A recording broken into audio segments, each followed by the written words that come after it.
Thanks so much, Vikas, for the introduction. And I just want to say hi to everybody and thinking of everyone experiencing this in different parts of the world. In Australia, we thankfully have not been, I guess, as rapid in how COVID-19 has expanded here. But in terms of our response from schools, we've just started our Easter break here in New South Wales, and the last 3 weeks has been very full on for educators in every system and sector, as we sort of wait for daily updates and briefings in terms of what we do next. And what I would like to just highlight, I guess, as one of the biggest concerns at the moment is around assessment and what that final year assessment might look like for our Year 12 students. And there's been talk of, no Year 13. In my state, they have said that the high school certificate will go on.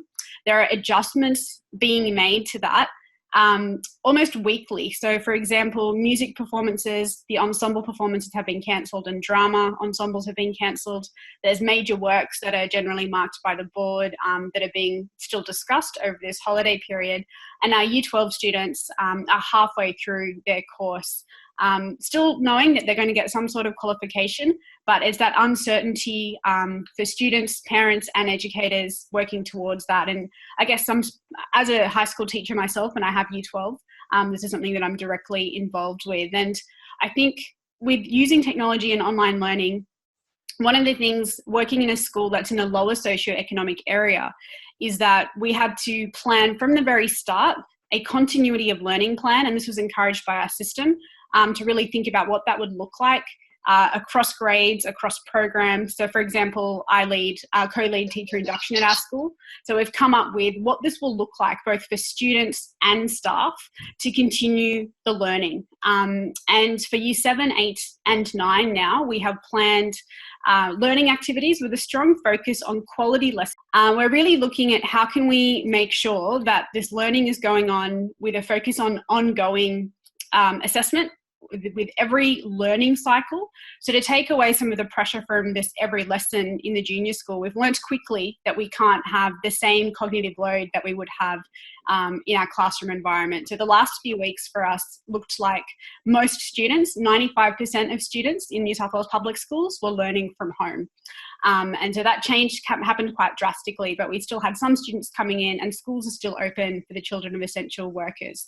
But we are going into next term, still planning for that, but we haven't had an official announcement yet of what that will look like. Some of the issues, I guess, just with digital divide, and I know other people talk about this as well, is equity devices had to be provided for online learning for students. So we focused on Year 10, 11 and 12 getting a device, planned Year 7, 8 and 9 with booklets that were sent home with the same material that could be done, and taking on advice from school psychologists and counsellors to really make sure that there was a routine and it was simple for students and parents to follow. So having the same sort of routine with, say, a learning intention, success criteria, lesson outline, and being very understanding about when students are able to submit that work rather than having to be on in real time. So we've discovered very quickly that with parents working from home, multiple siblings in the house, there's might be a lack of devices, the internet connections may not be good enough, and really responding to what that looks like. So going into next term,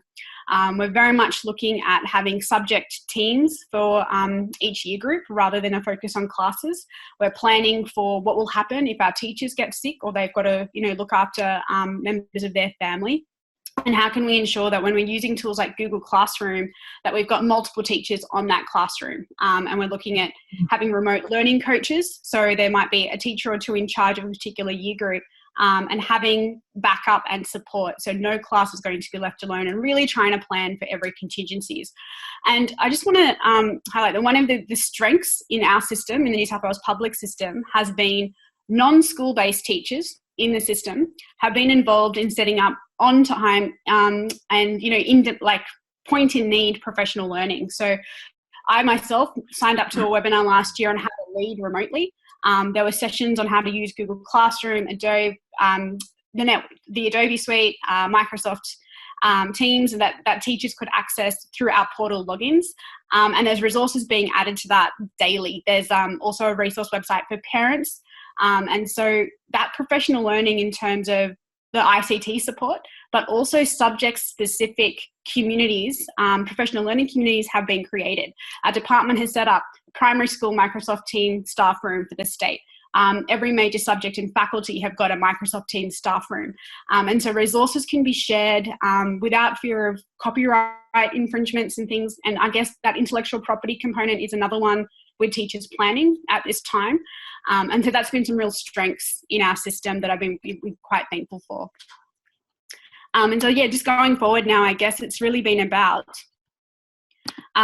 looking at what we can learn from other countries and systems around the world. And I think that's where we've had a bit of an advantage in being able to look at that. But our biggest lesson has been that, you know, at home learning, we can't rely just on the internet.